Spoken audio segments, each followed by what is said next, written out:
Kini kita beralih kembali ke berita dari Pertamina. Ribuan awak mobil tangki Pertamina di hampir seluruh depo di Indonesia akan melakukan aksi mogok kerja mulai hari ini 19 Juni.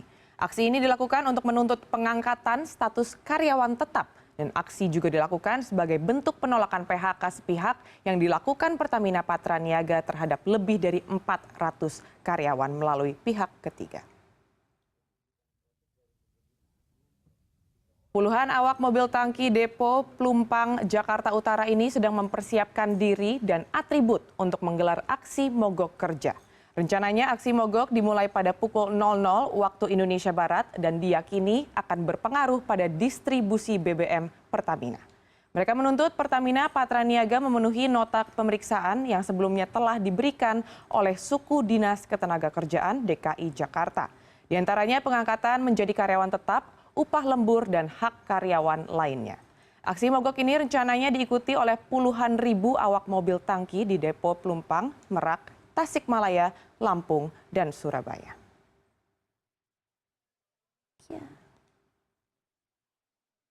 Dan untuk mengetahui tanggapan dari PT Pertamina Patraniaga sudah bergabung melalui sambungan telepon Corporate Secretary PT Pertamina Patraniaga, Rudi Permana. Selamat pagi Pak Rudi. Selamat pagi, Bu. Ya, Pak Rudi, terkait dengan rencana aksi hari ini sebenarnya apa yang menjadi tuntutan utama oleh para supir tersebut sehingga harus akhirnya mogok kerja? Baik, selamat pagi semuanya. Saya pertama-tama meluruskan dulu dan mengucapkan selamat berpuasa ibadah Ramadan tahun ini. Ya.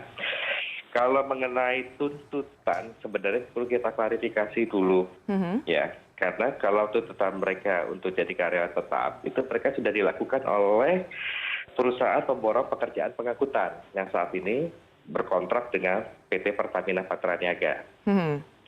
Nah, seperti kita sama-sama ketahui, kalau dalam proses seleksi penerimaan karyawan itu ada fasenya ya, nggak mungkin langsung jadi karyawan tetap.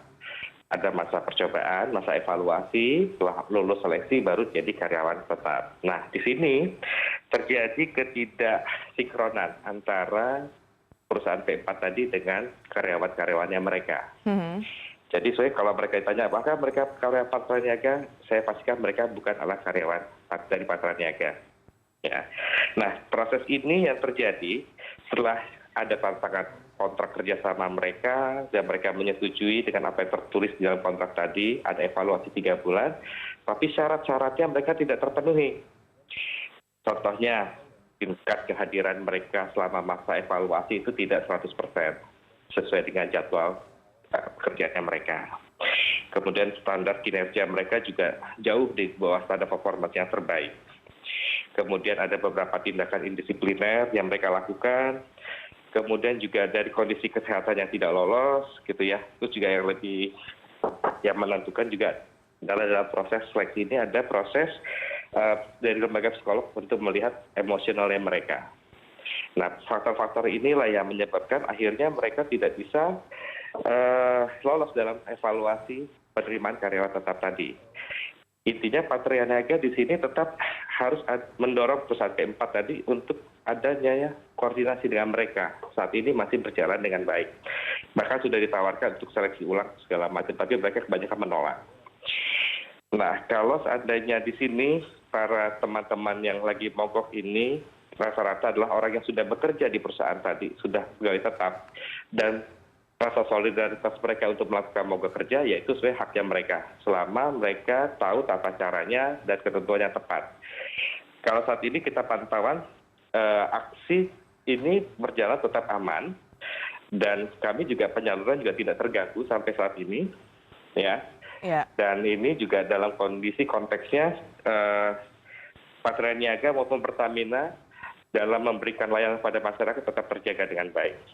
Ya Pak, dari jumlah pekerja yang dengan syarat-syarat yang baru saja Bapak jelaskan, itu ada berapa orang yang akhirnya lolos dan berapa orang yang akhirnya tidak lolos? Kita karyawan P4 itu kurang lebih ada 12 ribuan ya.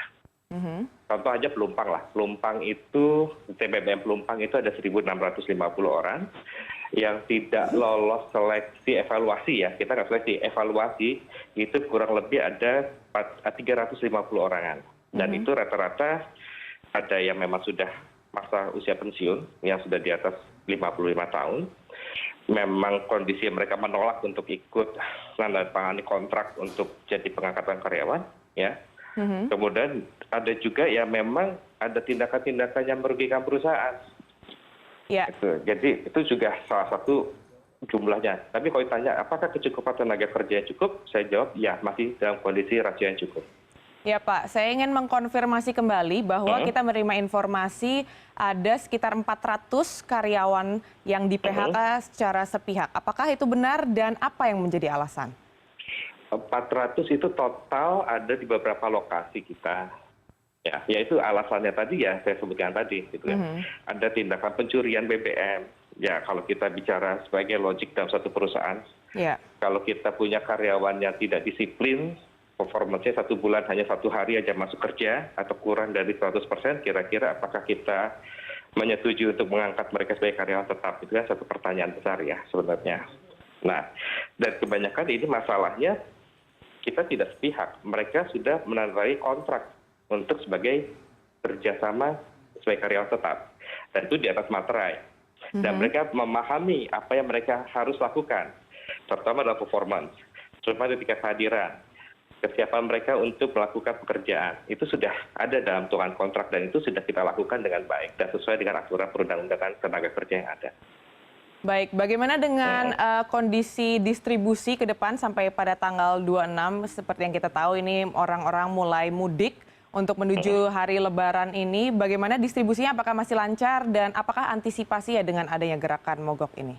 Oke, sampai hari ini kita sudah yang dari kemarin ya, yang mereka sudah menyatakan akan melakukan aksi mogok. Penyaluran kita sudah 100% untuk sampai hari ini. Jadi nggak ada masalah.